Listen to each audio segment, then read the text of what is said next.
All right. Welcome to Ship Chasing, where we have our own Aaron Rodgers saga. Where will Pat Carade be headed next after his Roto World departure announcement today? We're also going to talk about some free agent news, all kinds of fun stuff going on in those streets. And maybe, if you guys are lucky, if you are well behaved in the chat tonight, we'll hop in a draft on Underdog Fantasy. It's Ship Chasing. Let's do it. Pat Fryer Helmo. This is why I'm hot. Anita Handjob. Fix your sight. Jamar. Alpha play chase. Are you kidding me? Kadarius Toney? You can't handle the heat. It looks like we're finally Piss Boys. You're right.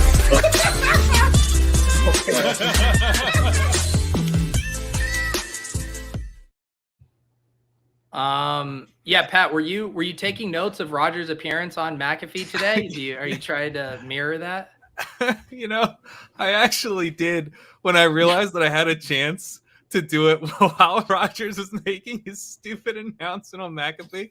I did. I was like, I'm going to do it during the announcement. It's too good. Wow. It's too good not to step on. Yeah, all of these prima donnas out here. We got my guy Ian Harditz announcing he's coming to join us at Fantasy Life. Yeah, we got Aaron Rodgers. I mean, what a day. Gretch, I see you rocking the Chasing Crane shirt. You're looking great in that baby blue. It feels great. It looks great, feels great. Man, I'm excited.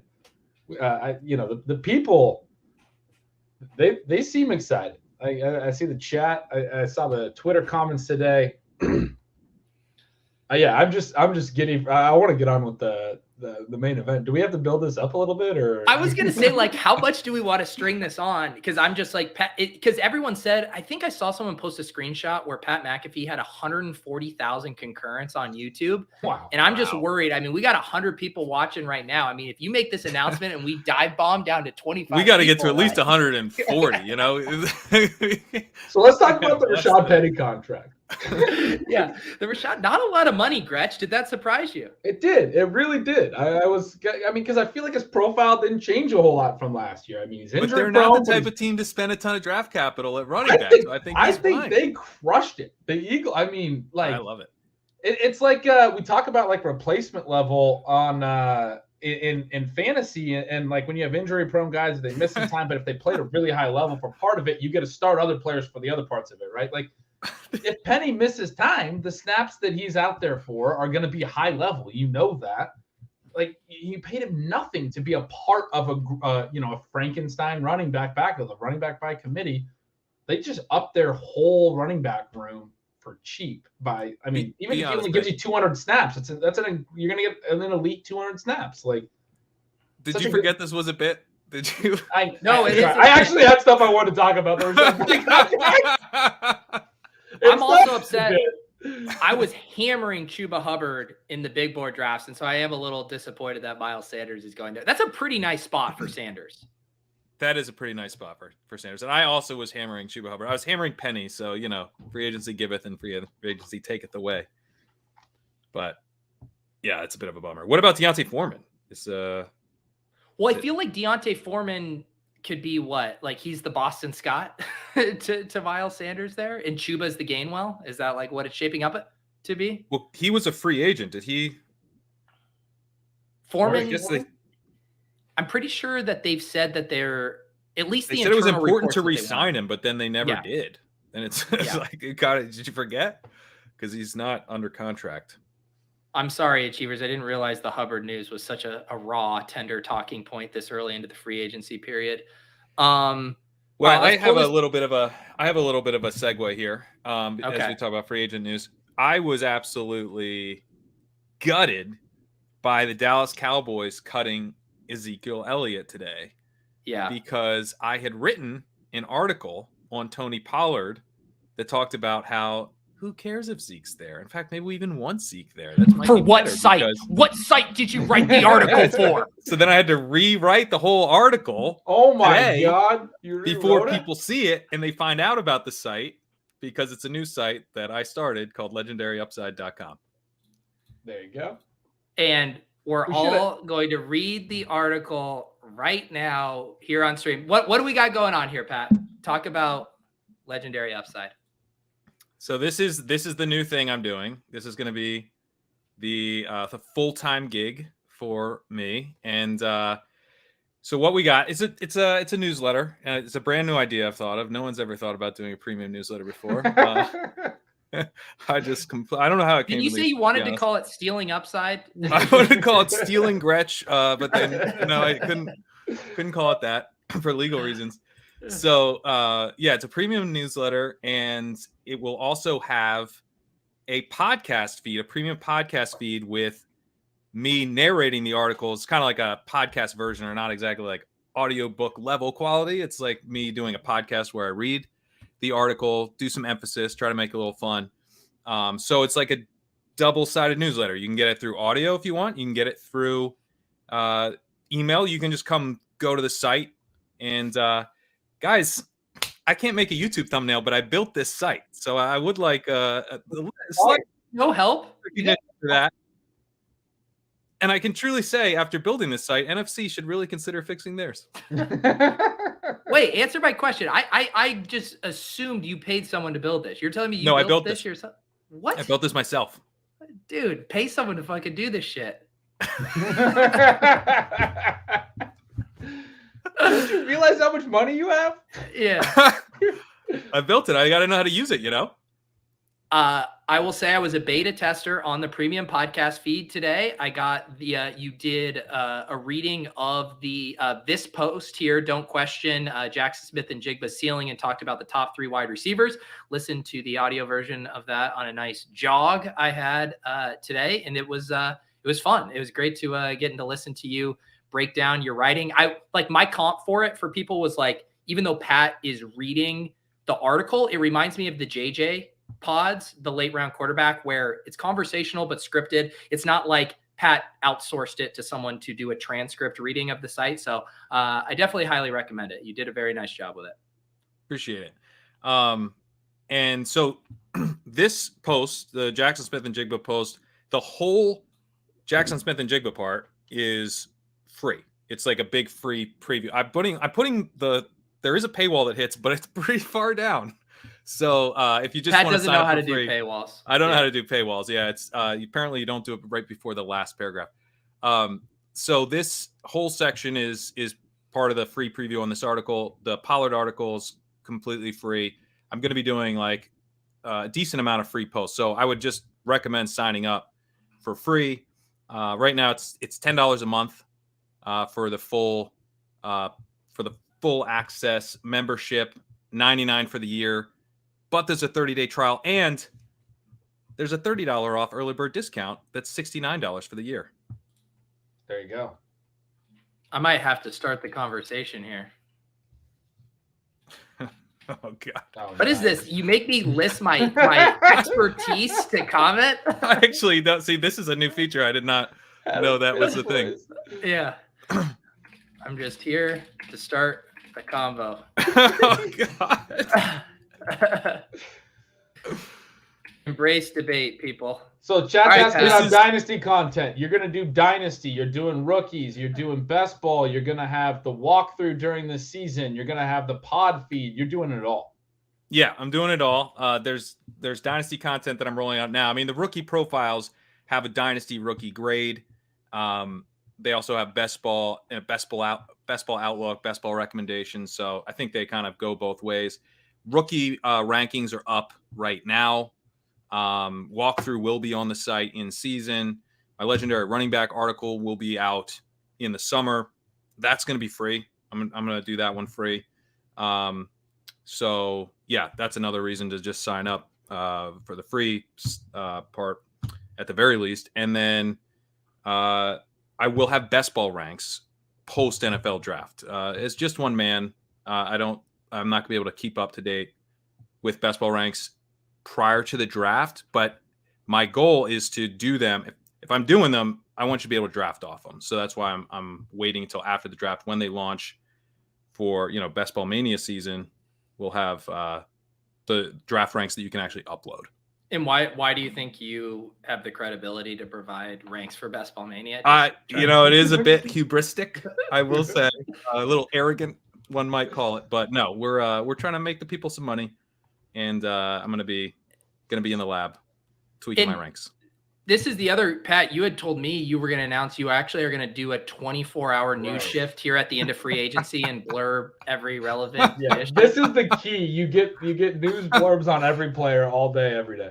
This is how you can tell that the people at RotoWorld really are the best, because I left during free agency week and they're saying nice things. They're still saying nice things. I'm supposed to be in the mines. Poor Kyle Dvorak's fingers are about to fall off right now, and you're over here dancing on his grave. Jesus. I messaged Kyle earlier. I was like, how's it going? He's like, it's taking some hours. My goodness. No, all jokes aside, Pat, super stoked for you. Obviously you could have gone and worked wherever you want in the industry. It takes some, I would say it takes cojones, but I guess when you have a $2 million safety net, it doesn't take that big a cojones, but congratulations nonetheless, Pat. I did intend to start that as like a true congratulations, and then I fucking bailed on it. I'm stoked for it. What I love about it, Pat, is, I mean, number one, your dynasty stuff is top notch. We already talked about this. All your stuff is top notch, but dynasty stuff is top notch. The walkthrough is top notch, and you and I have talked before, and we were even talking about potentially doing something together. But we've talked about how like stealing signals and the walkthrough kind of work to get like, you know, are symbiotic. Yeah. But like everything that you're going to put on here is stuff that I'm not as into with like dynasty and all that. So I don't know, this is just me on a personal level, like being really excited to read all of your stuff and stay up to date and like fill in all the blanks with the stuff. So if you're a Stealing Signal subscriber, this is like the perfect compliment. So go subscribe. And I will say, I mean, I assume most people know this, but maybe just like having it articulated in the same way that Gretsch does signals, in the same way Pat's going to do his stuff, in the same way I do my streams. Like, there's something pretty cool about when you only do stuff that you want to do yourself and that you're super passionate about. Like when I get a Stealing Signals post from Ben, I know it's not because someone told him to write it or some subscriber said, please do this. It's because he wants to write that. And I think that's what's exciting for Pat here too, because I'm excited to see when Pat has this time to actually dive into the things that are just super passionate to him or he really wants to tackle. That's what you're going to get. And the best work comes from the stuff where you are so fascinated in it yourself and you're not doing it for any other reason. And that alone makes it exciting. Yeah. I mean, it is like, it's been kind of encouraging because I've been building out this site and, you know, it takes like a fair amount of work and stuff to get all of it sorted. And there's like various details and stuff, but like, I keep getting distracted by like doing actual content for the site, which I feel like is a good sign. Yeah. I'd rather just write this article on my favorite late round receiver, which is a real article I'm working on. I was working on it tonight. I mean, this is the best part of this. Yeah, Pete nailed it. I mean, that's what I talk about in Stealing Signals all the time. It's like you don't have anything you have to do anymore. You can do what you want to do, what you think moves the needle, what you think is actually adding value. And I think that's a really cool model now. Where people are off doing their own stuff, where it's like you don't feel like you have to be an expert on every single element of fantasy football, but like, I mean, you are one of the rare people that is great at so many of the different aspects, but like you can write about the parts of it that you think you're adding value, and the stuff that you don't hit on is because you think probably somebody else is doing it a little bit better. Like I don't do projections, I just talk about Leone's projections or whatever. You know what I mean? Like I'm not going to spend a bunch of time trying to do a worse version of Leone's projections. Like he does an incredible job at those. Like that's what I reference. So I'm not going to worry about projections in my newsletter, but I'm going to write about the shit that I think moves the needle and adds value. And anyway, you're going to do that here. And that's the way it should be done. Like you're going to get the best of Pat Crane. You're not going to get any filler. You're not going to get any crap that he like doesn't necessarily actually have to or want to write, but is being told it's SEO friendly. You're going to get, what Pat wants to do, which is incredible. Pat, the chat is all on board with your background needing to now get updated to say I won BBM3 and agree with you. Well, let me see. Oh, you know what? I got this background. You can go to ship chasing. There you go. The old ship chasing. Yeah. I'm just now realizing how legendary upside isn't just the name of the running back. It also refers to the amount of money that you won last year. What do you mean? I didn't think about that. It works both ways. No, it's just about my article. And I will say, nothing's changing for ship chasing.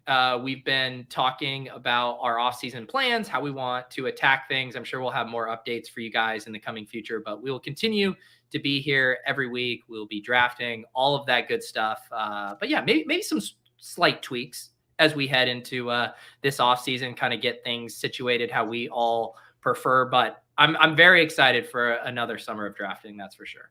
I think it gives us more flexibility in terms of what we're going to be able to do. So it's only good things for ship chasing. We're all out here kind of doing our own thing and then come together on Wednesday nights. It's going to be beautiful. It's beautiful. All right. Enough jerking off, Pat. Let's see. Any other, we are going to hop in. We are going to hop in an underdog draft in a few minutes. I thought you were going to laugh about that, but you just said it like very, very straight faced and just kept going. Yeah, we are going to hop into a draft. Yeah, I mean, I guess jerking off Pat and hopping in a draft don't need to be mutually exclusive. Yeah, we can, Austin Eckler. You can just draft while you do it. Yeah. Exactly. This guy coming out of the chat to co-side this. Actually, Pat, this was a hot topic of conversation in the Discord this week after we mentioned it. Was it on last week's show about how you might become a video game streamer? Is this part of the legendary upside, you becoming a video game / fantasy football streamer? Well, I'll have to see just how much YouTube likes long videos. I've heard that YouTube really rewards long video streams. So if I'm having trouble getting viewers, and I am gonna have a regular non-premium podcast as part of this. So we need to get the viewer numbers up. I'm not above resorting to just live streaming myself playing Last of Us. All right. There you go. Gretch, I forget. Did you watch Last of Us? I can't even remember. Yeah. Okay. What did you guys think of the finale? I never played the game, watched it. The finale, I mean, I don't want to spoiler, but I think a lot of people, because I went and started reading about it online, it was just a little bit different, right? A little bit ambiguous. And I was just I don't know how I feel about this. Yeah. I thought the show so clearly was a smash hit that they immediately knew they were going to be making multiple seasons, that they kind of had the luxury to have kind of just a finale that felt like it could have just been a mid-season episode. They're like, you guys are all fucking coming back to watching the second season anyways. We don't have to have so many shows have to make their first season as we might not come back. So let's throw the fucking kitchen sink at you. So I felt somewhat underwhelmed, but just knowing that we're going to get so much of this show is nice solace. Yeah. My take is very spoiler-y. So I don't, it's fine. Let it rip. But all right. Spoilers for The Last of Us. So the creators I listened to stuff, the chat did say no spoilers. A couple people. Well, all right, I'll try not to spoil as much. But the chat, whatever. The stuff that I listened to was saying oh man, what a choice. What you've done, it's so. I was there's no choice. This was not a choice. There was one thing to do. It happened, and I'm glad it happened. And I actually don't think it's very ambiguous. What with the Fireflies they were gonna do what? They were gonna try something. So didn't buy it. To me, the best shows are when you stop caring about the plot and you only care about the characters. And Last of Us got me invested in those characters to where the plot was secondary. When you only care about what's going to happen next, what's the cliffhanger, who's the next in boss they have to fight. It's who gives a shit? They made us care about those characters. And I don't even really care, what went down in that finale relative to plot devices. That's super. I mean, that's a great point. That was when you asked how I felt about it, I said it's ambiguous. Part of it was I hadn't really considered the larger implications of the whole plot of the show, which was oh, hey, we're potentially trying to find this cure to stop this thing that, that's not a spoiler. I don't think that's the whole freaking show. We're trying to find this cure. I hadn't really thought of that. And so, any implications related to that were sort of the first time I thought of that in several weeks, because what I had been thinking about was, you said, the actual character development and the relationships, which was, they did a really good job on that. I loved that part of it. I loved watching the stuff with like Pedro Pascal and Bella Ramsey, where they're just like behind the scenes and they look like super good friends. Like they've gotten really close acting together. Seems like they had an awesome time doing it together and genuinely really liked working together. And they had obvious chemistry in the show. And it was, I mean, all of that stuff was awesome. Yeah.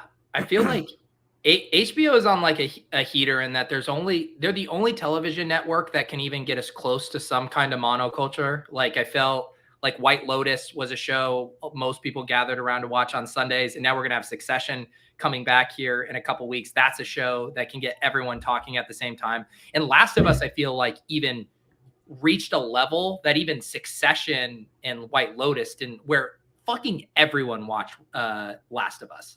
I didn't know anyone who wasn't watching that show. Yeah, I feel like HBO's really, they're the only ones who can do it, and they consistently do it. Yeah. Every time I log into Netflix these days too, I'm just like, I can't do another 3-part mini documentary series that should just be a single 45-minute documentary. They love that. My wife just did the one with the flight from 2014. I can't even watch. I was like 3 episodes. I mean, that's an hour story. The second episode is just like, it doesn't need to exist. It's like exploring something that ends up being sort of unrelated. It's exactly what you just said. It did not need to be 3 episodes. It could have been a 1 episode thing. They went into like, which one was this? Remember the airplane that just disappeared, the Malaysian flight? Oh yeah. Over the South China Sea, and it was in like 2014, and they never found it. We've never gotten resolution on this, like in the world. No one actually knows what ended up happening with it. They searched for it for like a couple of years, where they ultimately found out that it like diverted course and went a different direction. Anyway, MH370. There's a 3-part documentary that could have been 1 episode, just like Pete said. I mean, it was a perfect description. Yeah, it's Stephanie. We're not talking about Last of Us anymore. You're safe. You're safe. You're good. You can't hear me. You can't hear me say it, but you're safe. We are in a draft now for the audio listeners. Sometimes you guys don't get serviced properly, so letting you know we are off to the races in a fucking bad badge brigade draft if I've ever seen one. I think we're like 80% badge brigade here. Look at this start. No running backs in the top 5. I mean, I'm not doing a ton of drafting. You guys see this a lot?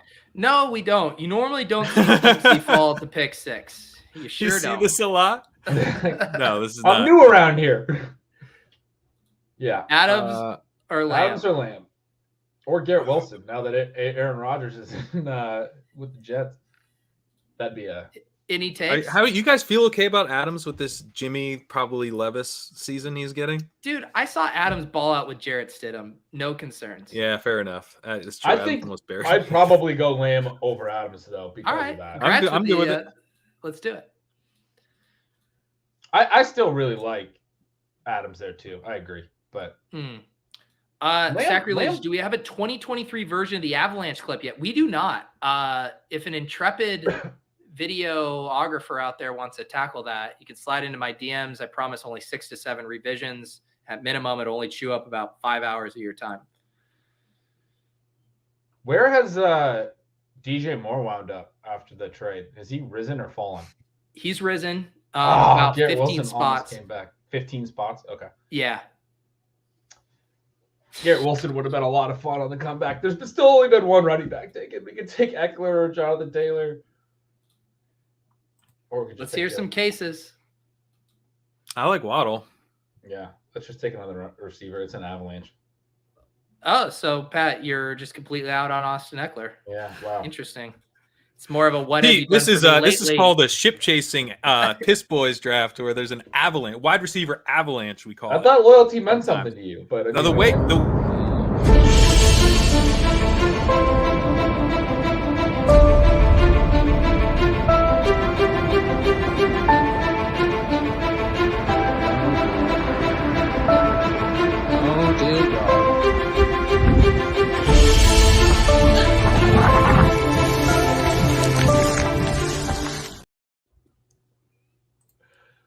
$112 Pittman. That's the one that always gets me. That's how I know it's an Avalanche. $112 Michael Pittman, who's now a value now, by the way. Yeah, I agree. Michael Pittman's a good buy now, I think. Who's their quarterback? Who cares? Their quarterback wasn't good last year. The baseline's low. They're gonna have an upgrade at quarterback. Yeah. If it's Levis or Richardson, I'm not sure it's a huge upgrade for fantasy. You've said you're gonna be all in on Levis in drafts. I'm gonna be all in on Levis in super flex dynasty drafts because he's gonna go at the 108. That doesn't mean I want Pittman. He's gonna be your Zach Wilson, dude. You're gonna be hammering him in the 17th round of BBM3. I actually am drafting a fair amount of Will Levis, but that doesn't necessarily mean I want his number one receiver who's drafted with a premium pick. I hadn't really thought through how they're still sitting at fourth pick, and they're probably going to get one of those two quarterbacks. It's fair, Pat. You see, this is the difference between me not having drafted a lot and you having drafted. Pittman's profile I liked as a rebound profile, but you're making a good point. He's more of a volume-based play, right? Yeah. Like he's a target dominator. He doesn't do that all that well. He's fine. I don't think Pittman's bad, but. And there's going to be some type of if it's Richardson, I mean, you might not get a lot of pass attempts. Right. Could be a very run heavy shift to like a Bears almost situation with Jonathan Taylor and Richardson in the backfield. Is this the latest? What do you think the odds are? This is the latest Austin Eckler has gone in a big board draft. Pick 22. I would bet a lot of money this is the latest he's gone. Yeah, I'd say the odds. The only Tyreek Hill Austin Eckler start. I bet that. Look at Josh Allen, Jalen Hurts double tap there. We're getting some. Wow, man. This JM one. This is a guy that, man, he got so lucky that he got the 2 slot to draft Jamar Chase because they don't know what's about to hit him. Well, also, like, I mean, Allen and Hurts, what's that doing for you? Nothing. You gotta be able to win three uncorrelated single week tournaments. You don't have someone's got to pay the rate. Someone's got to pay the rate. What's insane is that even my best ball breakfast streams, which obviously skew wide receiver heavy, they don't get this nutty. There's something about these fucking ship chasing drafts that just make people lose their goddamn minds. It might be the clip that you just played. I mean, it might have something to do with it. No one knows what it is for sure, but there's something. Maybe. There's something about it. This is the board we're looking at right now. I mean, I gotta say, it's less fun to draft like this. Like, I mean, all right. I feel pretty good about Mike Williams. It's Long summer. I feel pretty good about Mike Williams here. I guess we'll just take the next best receiver. Do you want it? Are we taking Mike Williams and just knowing that we're going to like one of the running backs that come back to us? There's so many running backs we can't get boxed out. I think. Is there another receiver after him? Because we can only see one on the whole board. It's Judy, the aforementioned Pittman, Kirk. Yeah, Williams is fine. Yeah. Where do you guys think Pittman there? Those are decent options too. I'm neutral or maybe even slight downgrade on Zeke leaving for Pollard, but I still think Pollard's a value in this range. Is that where you're at, Pat, from your article? Oh yeah. I think he's like a pretty easily a second round value. This is the RB3 range, not second round. You gotta adjust. There have been 4 running backs taken so far. All right, both of you, real quick, before we're on, I want you guys to rank Josh Jacobs, Etienne, Ramondre, and Tony Pollard. Those 4. Pollard 1. Pollard 1. They're gonna add somebody, dude. Josh Jacobs 2. You call yourself a Ramondre stan? Who was the 4th again? Ramondre and Etienne. Ramondre 3, Etienne 4. What's your rank, Ben? In the passing game, that's why. It wouldn't be like his rank. That's what I'm asking. Pollard, what is yours? Pollard, we're on the clock. We can take Pollard. I haven't given it enough thought, but I would have Ramondre and Etienne over Jacobs. And I think I'm Jacobs, so no one is in agreement here. I don't think Jacobs is Pollard because of the Dallas correlation. Pollard because of the Dallas correlation. All right, sure. We'll give you the Dallas correlation. It is. I do find that as an interesting tier. That that cohort of 4 right there. Josh Jacobs had 393 touches last year, guys. They had a whole bunch of injuries. I mean, their offense is going to be different this year. I don't know. I think he's probably priced up a little too much personally. I mean, well, we could say priced up. I mean, he would have been in the 4th round here. Oh, you yeah. know, like in previous years, what Josh Jacobs did would have put him at like the 1.5, 1.6. Agreed. Well, I meant in most ADP I've seen, he's like a late second right now, right? Is that accurate with Jacobs? Yeah, he's more of like a second or third. I'd say he's kind of like I saw him at like 208, 210, and some of the stuff I've looked at, but maybe I think he's more of like an early third. Okay. All running backs are cheaper than you'd think. We've been accused of infecting the ADP. So let's see. I will say people are we did get some breaking news. James Robinson to the Pats. If you think James Robinson to the Pats affects Ramondre, you never understood the Ramondre thesis in the first place. That actually boosted Ramondre's value to the same point. His value. That's right. To the same point Pat was making about Zeke leaving, being low key tough for Pollard, because they're gonna add another back, right? If the back they add is James Robinson, that's a good thing. Like you go from Damian Harris to James Robinson. Yeah, that's you're one step closer to workhorse, like a legit workhorse role. Yeah, like even the most elite running back workloads in the entire NFL, the guy's leaving 20% of the snaps up for somebody else. So someone is going to get seen by the coaches. You want that person to be James Robinson, at least if he looks like he did last year, and not a talented rookie, maybe. We should. Does everyone have amnesia to when the Jets brought in James Robinson and he promptly was like getting 3 touches a game and was just Zonovan Knight irrelevant? Ended up being the workhorse, basically. Yeah. Like they had to go there. Now, if Robinson is able to come back from the Achilles, a full year removed, a full another year removed, and be something closer to because it looked like Akers was turning into that towards the end of the year. We've heard the Achilles is more of an 18-month thing, and so. I mean, he had the injury originally December the year prior. He played all of last year within 12 months, which was something I talked about in the summer last year, being out on Robinson because he was going to have to play the whole season within a year of an Achilles. It's like an 18-month rehab.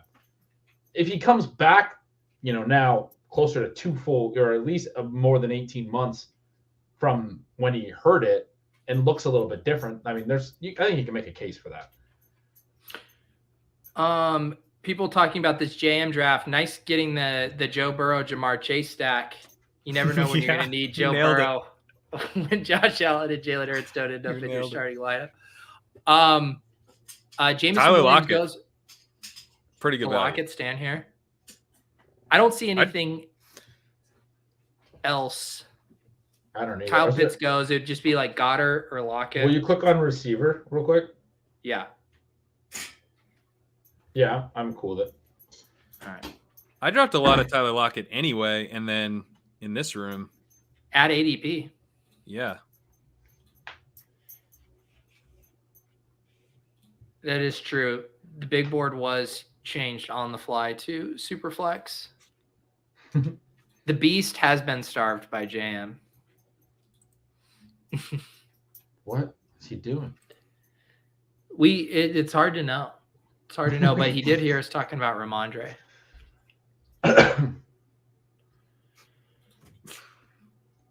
This range too has been interesting because there are a bunch of these guys. Like no one ever wants to take Najee. You now have David Montgomery going to the Lions, so Swift has been falling. No one knows what to do with Dalvin Cook. Aaron Jones falls. Like this has been a pretty gross range. This is the dead zone. This is the new dead zone, but it's later than it used to be. Well, it's a lot later now in this draft. Yeah. I certainly don't mind a Pickens or Burks here because there is a big tear grab at wide receiver after like a couple of these guys. I love Burks. I'm in. Gretch, are you Burks over Pickens? I think I am. I would say I haven't done enough research on it. I feel like I could probably wind up on either side of that coin, but I like Burks. I like them both. I'm pro both. Right. Did you guys hear Kitchen's story on Soulcast today about Burks? No. So Kitchen had told us that he met Treylon Burks, and I assumed it was going to be like he bumped into him at like a Target or something, but he went to Kitchen's church where Kitchen is a greeter and Traylon Burks walks into the church, and Kitchen shakes his hand, and he introduces himself as Traylon, and then Kitchen just fawns over him for the next 5 minutes. Can you imagine how annoyed he must have been? Because, Yes. David Kitchen is not the guy that you want to meet as the greeter. He's the guy. I don't know, man. I feel like Kitchen would be so over the top with it that it would actually be charming. That's the way so? I'm picturing it. Yeah, that he I would feel be like you're like, I just want to enjoy Sunday service, dude. well, definitely part of you would feel that way. But he. What would be I able to told power through Kitchen that part. is that Burks would have much preferred him just like snapping a quick selfie and leaving him alone than just trying to talk to him for 5 minutes. Yeah. Dude, how I'm here much to would praise you? the Lord. This is actually a good question. I have to be kind and gracious because I'm in church. Like, I'm literally here to like extol these values, but man, leave me alone. Wow. Oh yeah, Nick reminds me. Kitchen said he said you wouldn't happen to be the Traylon Burks of the Tennessee Titans. God damn it. Here's a question for the multimillionaire, Pat. How much would you pay to have footage of that conversation, like really highly produced? I would pay like legit, probably like $500 or $600 to get to watch that. Yeah. Oh yeah, for sure. I mean, For your sure. number could be higher. That's fine. I'm just saying that's what I would be willing to pay. When for you that. said that, my first thought was $100, and I was like, no more. Like, No, I immediately definitely was pay like, more I than gotta that. adjust up. I would pay more than that for sure. Kitchen, I mean, Pat, you got him to repost his fleet, his Dairy Queen. I couldn't fleet. believe it. I couldn't had believe never it. seen that because I was never like on Fleet. We've talked about that a million times. I just saw that for the first time last week. Thank you for getting him to post that. It's a work of art. Like, I genuinely think it's a work of art. I had heard so much about that and never had the pleasure of seeing it. Fleets are, they disappear after a while, and it was just gone. It's It was so good. was Like, such a joy. It was. Such I a joy to honestly watch have that. watched it since he reposted it. I've watched it like half a dozen times. Jesus. There's like so many funny parts in it. Like when he's like, he does this little dance after he gets the milkshake back in, and they say, "We'll miss you, Mr. Kitchen." And the way he goes, "I'll miss you too." He's like, "I'll miss you more than you miss me." And then the dance, and then Should I just show it for the people who haven't seen it? just show it, man. It's so good. It lives All up right, to the hype. It lives up to the hype. It really does. Also, yeah, I don't know. You need to watch Swolecast today, Pat, because Kitchen was talking about how he's been waiting for someone to basically ask him to repost this video. It was excited to finally have the Yes, because he acted all like, "Oh, I guess I'm a puppet. I'm a puppet for the multimillionaire. Gotta post it now." All right, let's watch. Here we go. My goodness. This is my last time at Dairy Queen. Really? My weight loss challenge starts tomorrow. I'll miss you, Mr. Kitchen. I'm going to miss them too. Good luck. So spicy. Wonderful time. Yes, the most wonderful time. Oh, the most wonderful time. Mama lover, mama friend, you have been the one. You have been the one for me. Mama lover, mama friend, you have been the one. You have been the one for me. My goodness. He's too sad. What's at the more end than to- her? Last time at to Dairy sing Queen. one time. My weight loss challenge starts tomorrow. I'll miss you, Mr. Kitchen.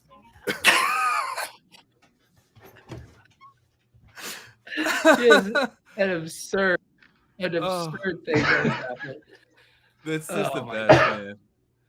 And like at the end, he's really drinking the last of that milkshake. Like that's I like to think, and Kitchen, if this isn't true, don't tell me, but I like to think that every one of those was the first take.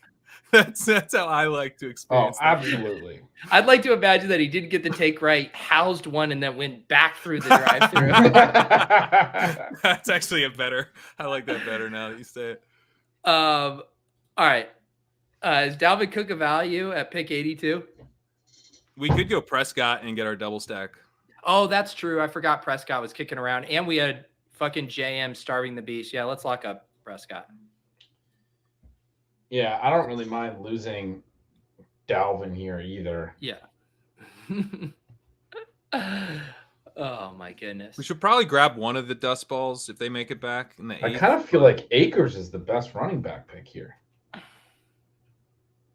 Over Dalvin. Javante's probably not going to be ready. I think I would take Akers over Pacheco. I mean, dude, At what Akers is point going to would you get take Javante? Because this is about Yeah, as late. no, as I mean, I've been in taking this range. Javante in this range a bunch. Yes, in this range. I just think I- I would have Akers over Javante right now on games played. Like, he's going to be healthy going into the year. He looked good in the last month. I don't think we're talking enough about the fact that Akers actually looked like himself late. And they're going to suck, he but they're looked going to give okay, him but they're going going to to suck real bad. They're going to give him so much work, dude. It's just going to be a shitty team that gives a guy a ton of work. That'd be my guess right now. I'll give this one to Gretsch. Gretsch pounding the table hard for Akers. I haven't All right, been taking let's do him it. a lot in this range. Let's do it. McVay wants a workhorse. He's always kind of wanted one. There's not a lot of workhorse jobs out there, but if Akers is as healthy as I kind of feel like he looked at the end of last year and is over the injury, like you're going to get 300 touches out of him this year. In a bad team, but That's a potential Josh Jacobs type of Right, pick where it's like a right. guy we're just over. Like, Yes. I'm sick of him. He's not perfect. He's like, yeah, he's kind of good, but he's not good enough for me. Yeah. And then he I had, was like, a thinking better in my season head, than him. I was thinking Damian Pierce last year because like bad team, but I mean like it. I see the parallels with Jacobs as well, obviously, and I mean they might be better than the Texans were last year. The Texans were real bad. You know what's surprising to me? Damian Pierce's ADP, and I'm looking at the actual ADP and not where he went in the ship chasing draft. I just would have assumed the market would have been drafting this guy as like a 4th round pick this year. Yeah, Like I'm pretty shocked he's going at pick 66. Like me too. young guys that perform well in year one, and you know they're going to be getting an offensive upgrade via QB, probably going to add a wide receiver. It is just surprising to me that the market isn't more into him. Yeah, it's tough for me because this market might not be that into him, and then a subsequent market might be. Yeah. Like this market is not that into a lot of the running backs in the early rounds. Like I think a lot of the best values right now are running backs. And I don't think that like running backs across the board are maybe like, oh, I got to take this running back. But there's certainly examples where I'm like, man, I felt like Tony Pollard was extremely undervalued, especially relative to like where that profile gets priced historically. I think Breece Hall is still very undervalued. Breece Hall strikes me as like potentially a 1st round value. So this is a market that's drafting, you know, you talked about it on your podcast, but drafting Jackson Smith and Jigma in the early 5th, despite like the larger community having a lot of concerns about his profile. Right. The dynasty community is basically like, I don't know, he's a slot receiver, there's no upside. And the best ball community is like 5th round pick, let's go. So, yeah, you know, the best ball community right now is filled with some cynics and like the wide receivers one might. That's crazy. I didn't realize he was going in the. I mean, Jamar Chase after the drops concerns was a 5th round pick in August. Yeah, but he pick 48 was the guy. Like you didn't have to have him, but it helped a lot. So I actually my don't point think is Jamar Chase was a can't miss prospect and was only in the 5th round. So like, I know JSN starting there now, and he hasn't even landed on a team. We don't even know what his draft capital is, right? Yeah, but that's high. I think it's fine, to be honest. I think it's higher than we're used to, but he's not a chase level prospect. I don't think he is. To be clear, yeah, I'm very in on drafting rookies too. I'm with you. I think it's fine, but it's high from a market perspective. Like, that's aggressive. It is. Absolutely is. Yeah.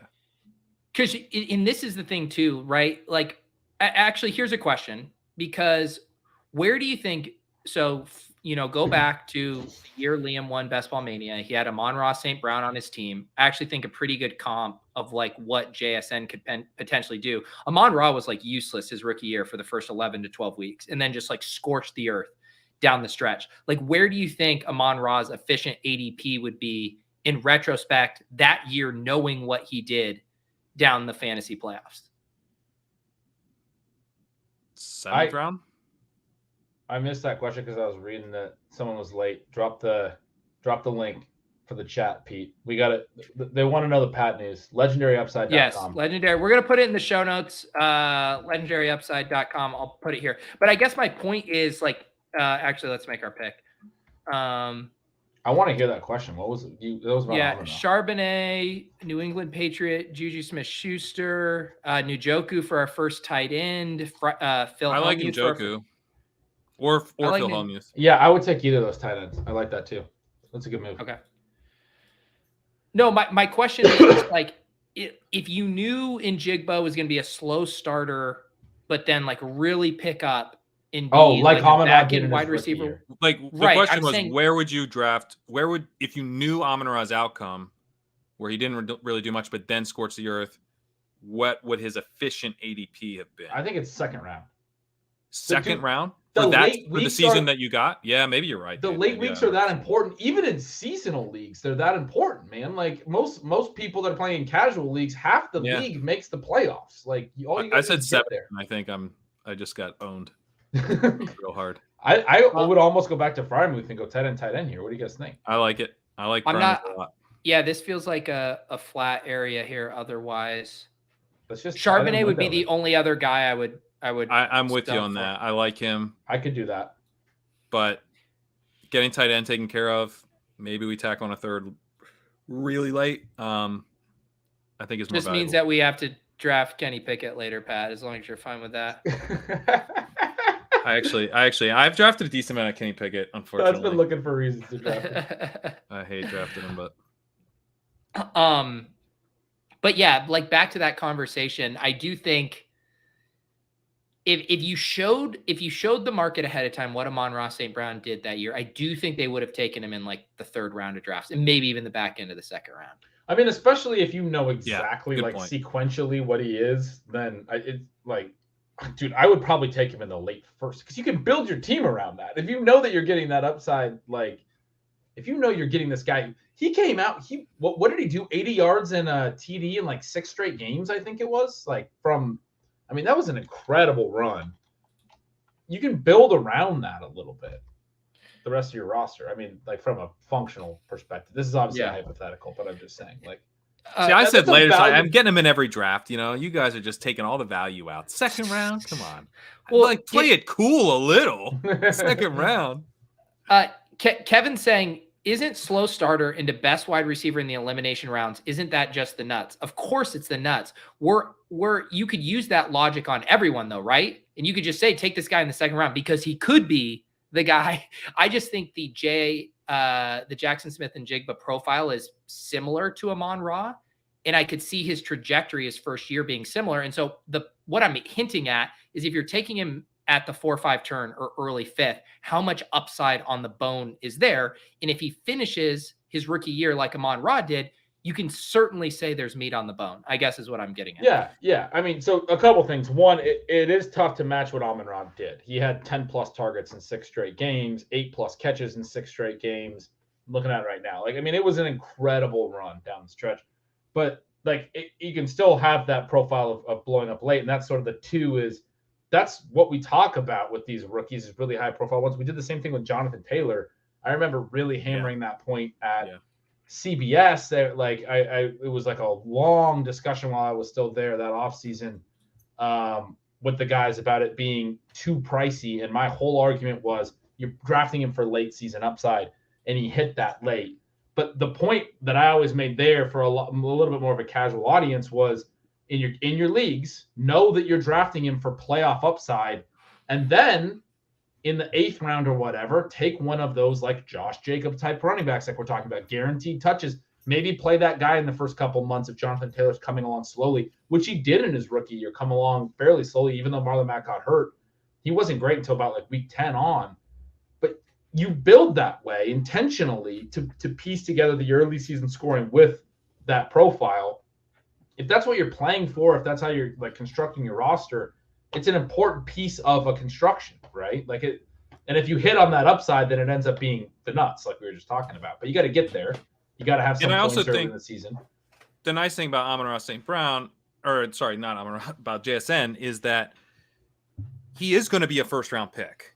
He just had an insane showing in the agility drills. There's some concern about his 40 time and how fast he is in a straight line, but he's like, I forget, Josh Norris had the thing. He was like and I put it in my article now, I can't remember, but it was like the 7th best 3 cone since 2007 or something like that.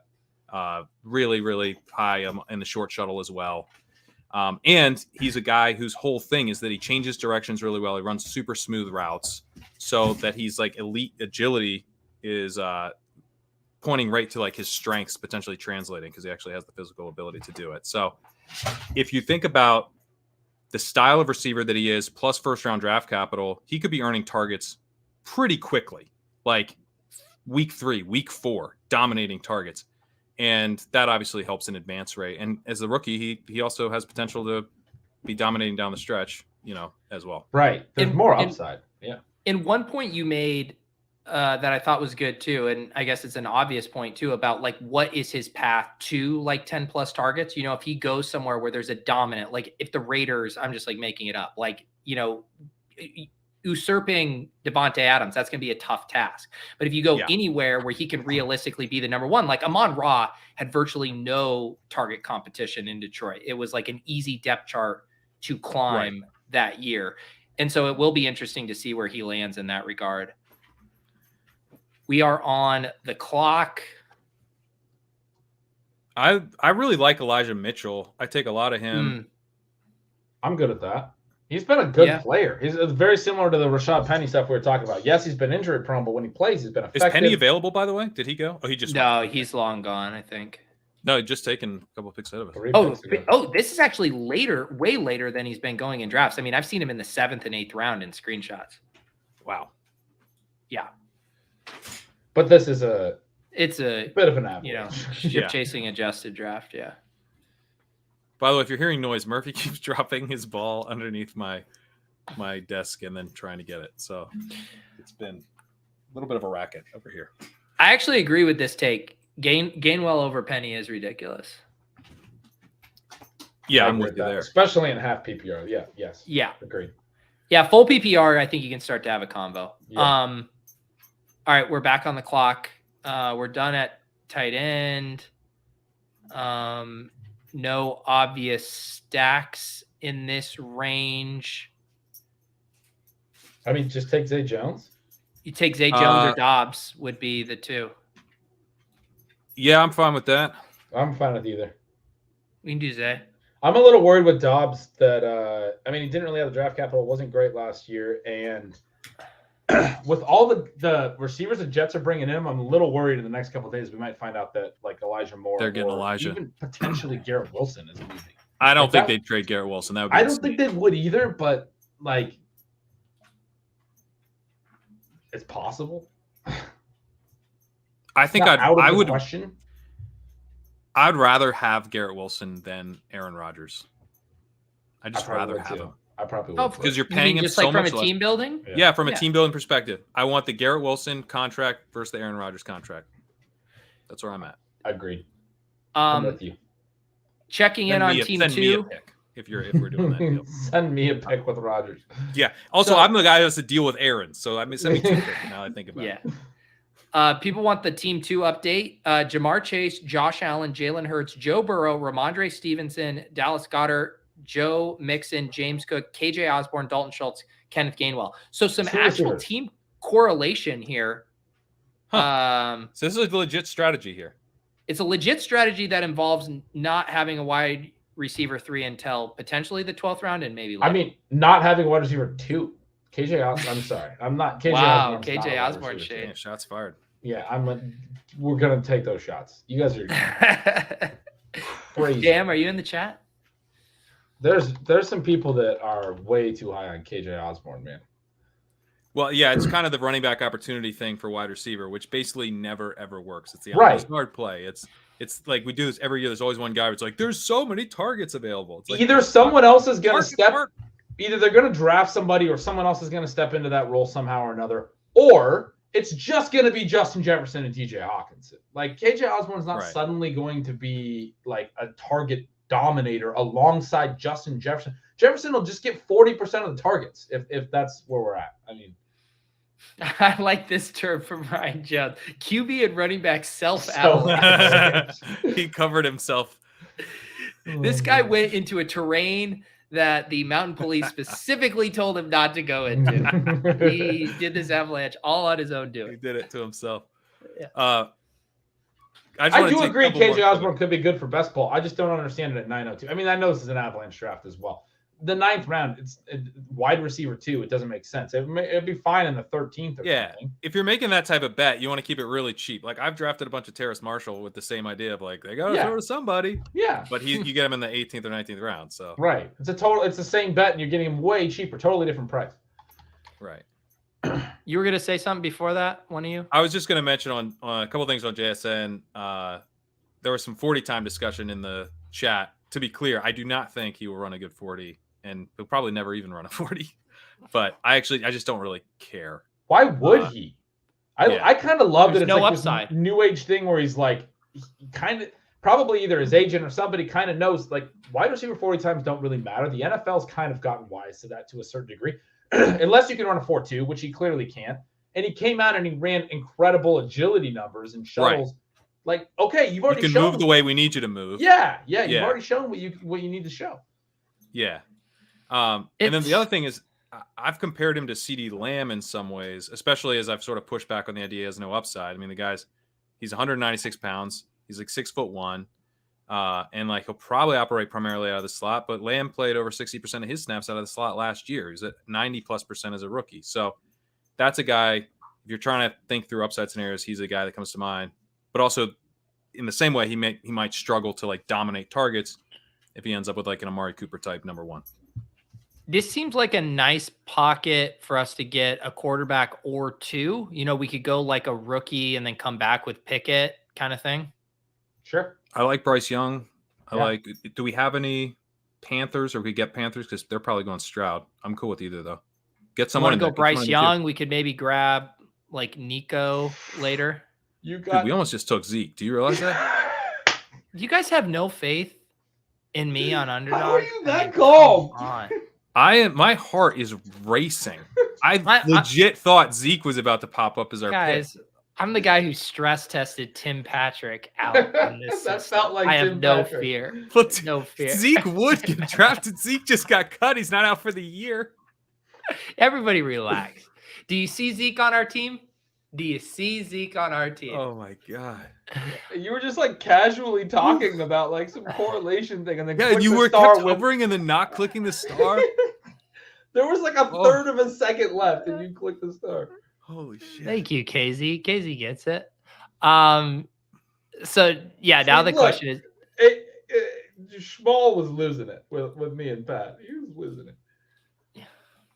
That was almost worse than Tim Patrick.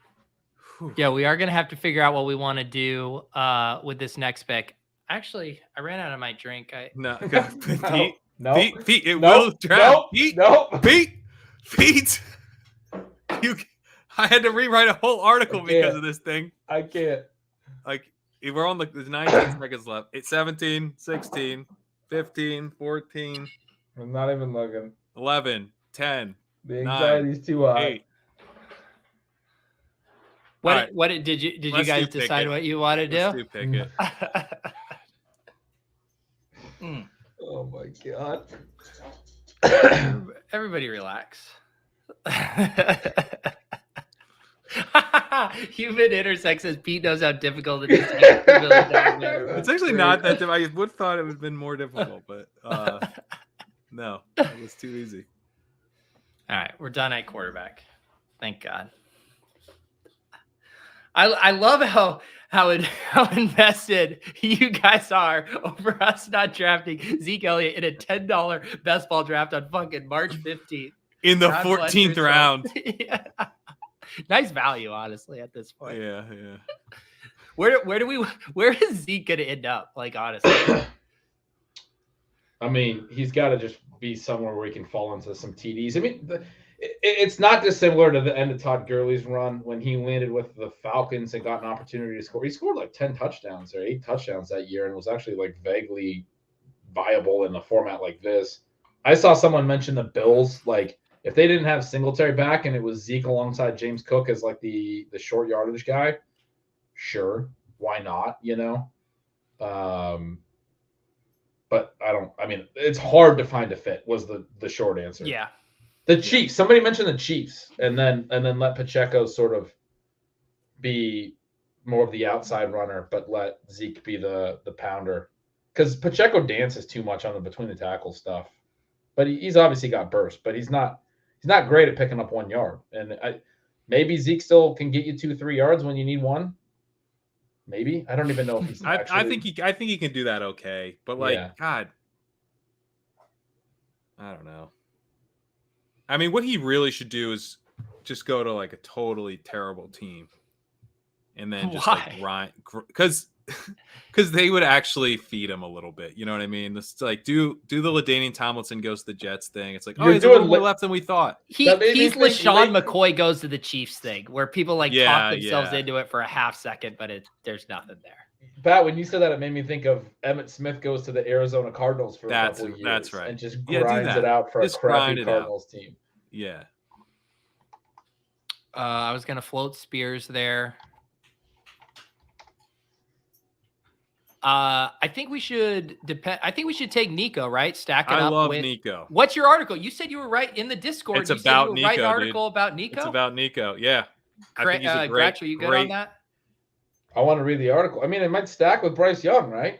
That's why. That's a big part of the thesis of the article is that he's. What about John Mechie? Well, I don't mind Mechie, but I like slow roll this a little bit. Okay. Sorry. Yeah. What's your article about Nico, Pat? What's the case? The case is that. Let's figure out who we're picking here though. We probably need a running back, right? I like Jalen Warren a lot. Yeah, I guess we do have Tony Pollard, Cam Akers, and Eli Mitchell, even by our standards. That's a little thin. Yeah, in a Avalanche draft where we could have got running back value everywhere, we still wind up with no running backs. What's the scenario where the Steelers offense actually takes off? Isn't it one where maybe Jalen Warren is in the backfield? I like the Warren call for sure. I'm in. Warren or Mechie? That's the question. I think I'm another receiver. I doubt he gets back. I guess I'll say Marvin Mims would be the guy I'd go over Mechie. Let's do Warren. Thinking stack. You're thinking. I would say if we didn't already have the Steelers stuff going, maybe grab it. But the fact we got the pick at Warren, Freiermuth, the league winners of the Pittsburgh Steelers, the classic Steelers stack, the one that most people are doing. Let me service the audio listeners, and I apologize for consistently saying servicing you guys. But Dak Prescott, Bryce Young, and Kenny Pickett at quarterback. Tony Pollard, Cam Akers, Eli Mitchell, Jalen Warren at running back. CeeDee Lamb, Jalen Waddle, Mike Williams, Tyler Lockett, Trey Lynn, Met, David Kitchen, Burke, Zay Jones, Nico, Pat wrote an article, Collins, and David Njoku, and Pat Wilhelmuth. Honestly, a nice team considering the circumstances. Yeah, we're building a pretty strong squad. A lot of good football players. I like that. Like even our running backs, I like the thing I like about Warren is he was effective last year, right? He was efficient. He had some plays. Like same thing with we were talking about with Eli Mitchell. It's like we don't know a lot right now about how like they could draft another running back. Warren could wind up being the third on his team, but like he averaged 4.9 yards a carry last year. He was at 6.5 yards a target, which is above average. Caught 85% of his targets. He was a good receiving back. He looked like an NFL player last year as a rookie. I want to bet on that they're, if he winds up in an opportunity where he's playing, then it looks like he might actually be good enough to do something with that. That's good. Well, I think that's a really good point, Ben, too, about the risks of an incoming free agent or a running back getting drafted in the backfield. When you're taking these guys, like I don't have many regrets about taking Chuba Hubbard in the 18th round and then Miles Sanders coming because that was already priced in. A free agent coming in was already priced in. But it's when you're taking these guys in the 7th and 8th round, then you're liable to a bomb going off in that backfield and just destroying the pick. Yeah. Yeah, I think you have to think about like Khalil Herbert is now climbing up, and he's someone that I like a lot where he was going when you're getting him in like the 11th round. Because it's like, hey, he goes in the 11th or 12th round. Like, so what if he's the backup? I think he's really talented, so I'm paying a price. It's pretty similar to what I would pay in August for the same bet, but there's upside that no one signs. If you're starting to get more and more confident that, like, I don't even understand why his price is rising. Like, we knew Montgomery was gone, so nothing has changed. Like, the draft is, I guess maybe they could have signed Sanders or something, but the draft. There's your Zeke fit. Yeah, God, that is Zeke- kind of the Zeke bit. That is Zeke the could Zeke land bit. with the Bears, be an inside runner on the zone read stuff with. But what about Fields and- Fournette? You know, like there's lots of dudes who can be basically just David Montgomery again. So I don't I'm really starting see to why get the Herbert's vibes. rising. I'm starting to get the vibes that the Bears might just pull the fucking trigger on Bijan, dude. Wow. That would be too funny. I'm sorry. That'd be so Bears. It I- really feels I- like I something want- they would do. I want for Bears fans, for Dinkmeyer. These guys, they've dealt with some really bad GM decisions. Can't you see it? Yeah, Yes. you can. Yes, I just I want. can I want for absolutely see their sake that they don't have to deal with that.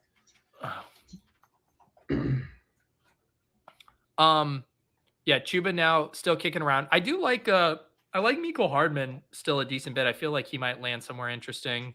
Anything else catching your guys' eye? Not here. Is there any? What Hardman about Jerome goes. Ford?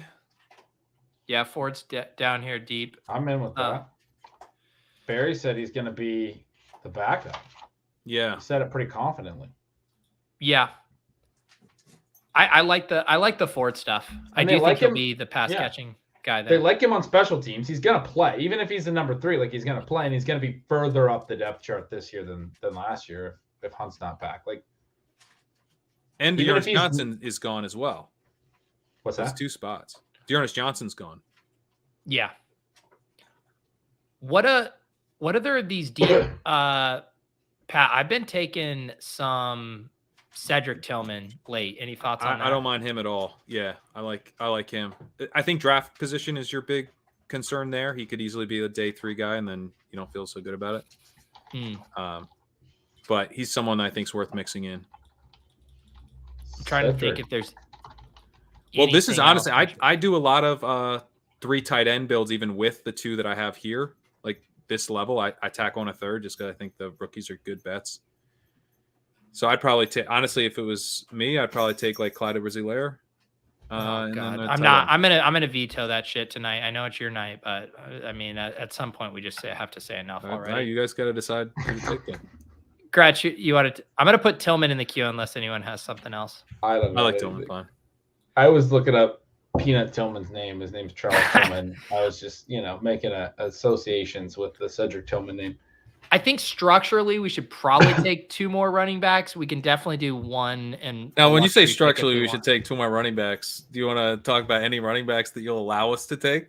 Yeah, I mean, I could literally list off. Do you want me to list off every running back I prefer to see? Cordero Patterson. Yeah. Tell me who you Cordero like Fournette, over. Jarek McKinnon, Cordero Patterson, Pierre Strong, Jarek Zamir McKinnon White, does not have a Israel, team. Abinadab, Joshua Kelly, Hassan Haskins, Deuce Vaughn, Joshua Marquise Murray, Kelly? Kenny Joshua McIntosh, Kelly, Kyron you Williams, prefer? Isaiah Spiller, Ty Chandler, Jace Robinson, Jermichael Hayes.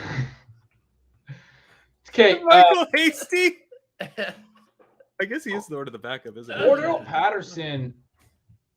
I mean, if they cut him post June 1, they would only have 1.25 in dead money, but then they would have 1.25 in dead money each of the next 2 years. If they cut him right now, it's all that 3.75 dead would go on to this year. Or they just keep him on the roster is the point I'm making because they don't really save a ton of cap. Why is he not going to just be with Atlanta next year and still playing some? So I wrote the most useless fantasy football article, I think, in history, and it was about Cordell Patterson.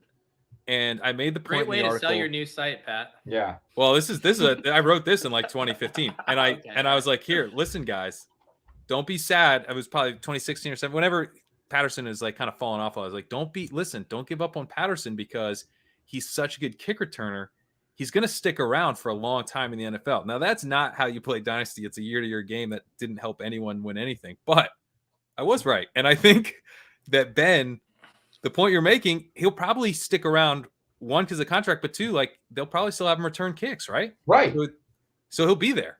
He'll be there. He'll still score points. If you can get him in the 19th round, I think he's still like he hasn't been a workhorse these last couple of years. He's been a guy that's made some explosive plays and done some stuff in the green zone and caught enough passes, and they split him out wide some. If he does all that stuff, he's a great running back pick in the 18th, 19th round of these drafts. I know he's 32, but like I'm still taking him there. He's not like a 32-year-old that's had 1,000 career touches or anything like that.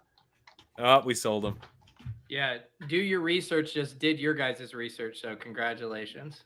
Well, he already had Ezekiel Elliott and Leonard Fournette, so he's looking to get every old running back he could. I think he was already lost. Yeah, But what he could go also had wrong? Darnell Washington. We didn't get to roll the clip. Oh yes, Darnell. I should remember now, speaking of Darnell Washington, because we talked about him on ADP chasing. What, Gretch, you and Davis holding down the fort on Friday, ADP chasing? No, me and Davis. You and Davis, sorry. Yeah. Sam is out. Did he He's give in us a Italy. doctor's note? He told me at the end of Omni that he had gone across the pond to Europe. Oh, that's right. But we should mention Hayden's going to be joining. Hayden's joining. All right. Hayden I Winks, knew we had a third. There we go. There we go. Hayden Winks, Davis Maddock, Pat Crane, ADP chasing 1 p.m. It's a new show we launched here on the channel. Those guys covering the market movements in the ADP. And I will say, Sam's charts will still be there. We know that is the, in the same way in like a Woody Allen movie where the city of New York is essentially a character. The Sam's charts. Perfect metaphor. Sorry. You do it. We're on the clock, dude. All right. Oh my God, Clyde Edwards-Helaire is still there. Let's take Clyde Edwards-Helaire, man. I don't do. He has a job, and that job is in the fucking Kansas City back. Oh, Zamir White is a good pick, right? Deuce Vaughn might not even get drafted. Isaiah Spiller, Pete, didn't you like him? You guys are brutal, man. You guys are brutal. You just don't want to win the league. You just don't want to win the league. Pat, with Clyde Edwards-Helaire? Hey, man, it's the 19th round. He's gonna be on the Chiefs. That's your best selling point. It's the 19th round. It's a good. I'm gonna put him in the point. queue so someone else takes him. I would hate if someone took the one guy we all agree. You want to talk about? I mean, former first round pick. Everyone's over him. Gonna be under contract. I love this take from Patrick Sullivan. Ty Chandler over CEH. I'm with it. I bet you are. But guess what? It's now the 20th round. Yeah. CEH is under contract with the Chiefs. Time to take a guy that we don't know sucks. Pat, which one of these two do you think has more legendary upside? CEH, he's on the Chiefs. He catches passes. He scores touchdowns from time to time. No, don't do it. I'm just kidding. Come on, man. Why can't you get on board with yourself? God damn it, Pete. Why would you do that? You just to show off your fingers? Everyone knows you have fast fingers. You don't have to show off, dude. Yes. We got to fight back in the $2 million man, Pete. What, you want $2 million? You think you know something? He's gonna fucking show off his little fingers. Ooh, watch me click right at the end. I'm right at the end. Glad we could save the team there. It was looking a little dicey there at the end. For the audio listeners, we did take Ty Chandler. And not yeah. Oh, the audio listeners, I think pieced that together with context clues. Oh my goodness. No, see, Paul immediately got influenced and takes CH. Wow, Paul with the rare 2882 build. Wow. I like it. With Trey Lance. Trey Lance and Deshaun Watson. What could go wrong with that quarterback? Yeah. Aggressive. Oh my goodness. All right. Final squad here. 3782 build from us. Dak Prescott, Bryce Young, Kenny Pickett. We do have lots of stacks going, assuming Bryce Young goes to the Texans. At running back, we have Tony Pollard, Cam Akers, Eli Mitchell, Jalen Warren, Jerome Ford, Zamir White, Ty Suckett, Chandler. Wide receiver, CeeDee Lamb, Jalen Waddle, Mike Williams, Tyler Lockett, Traylon Ahmet, David Kitchen, Burke, Zay Jones, Nico. Pat has an article about him coming out. Collins, Cedric Tillman, tight end, David Njoku, and Pat Wilhelmuth. Not bad. Not bad right there. The chat is calling for sick edits of your night tonight, Pete. Your fingers. Sick at it. That's my DJ name. Yeah. Well, that's one of the highlight merchants on YouTube. I'm gonna fly too close to the sun one of these days, and it'll backfire. But not tonight. Not tonight. Today was not that day. No. Today was not that day. So what, like Pat, what is the cadence that people can expect, or is it a multi-millionaire cadence to post? It sounds The like, I mean, he's the gonna roast like, of Pat Carrain, apparently. it sounds like he's gonna have a premium pod, a non-premium pod, and articles like every week. It sounds like his cadence is gonna be pretty aggressive. Well, so I'm gonna be rolling out rookie content over the next few weeks. That's the thing to check out for. Plus, I'm doing some like shorter posts, like the best ball one on Tony Pollard, the best ball on Nico Collins. So those will be like quicker, shorter reads. But the big thing that's gonna be rolling out is articles like the profile article on JSN and the two other receivers in my second tier. So deep dive profiles, best ball recommendations on how to attack the rookies. The running back one will probably be the next one I get out on Bijan Robinson to start. Pat, can I give you a piece of advice about just kind of making sure your site gets off the ground quickly and stuff? Yeah. Yeah, no articles about CH, bud. Just a little pro tip from me. If you're trying to drive those clicks, keep CEH out of it. It's probably good advice. I can't even get you guys to draft him in the 20th round, so probably not. Bengals got Orlando Brown, left tackle. Ooh, yeah, left tackle. Let me Google what does a left tackle do? Oh, that does seem like it might help a team.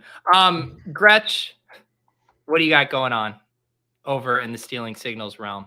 I wrote a post last week. I'm gonna be writing more. Omni Fantasy drafts finally finished up. Got Pat auto picked for. Got through all that stuff, and so now I can focus on my work. The whole time, Pat's like, dude, I'm so far, I'm behind on this side. I'm really trying to get up to, get it up to speed. Want to have it ready for this launch date. Really appreciate it, man. I'm like, yeah, like I'd like to write for my site, but no, I'll just keep drafting your teams for you. Don't worry about it. There you go. There you go. Yeah, I love how, Pat's stealing from Paul to pay for Pat's legendary upside site, I guess is how the saying goes. That is the saying.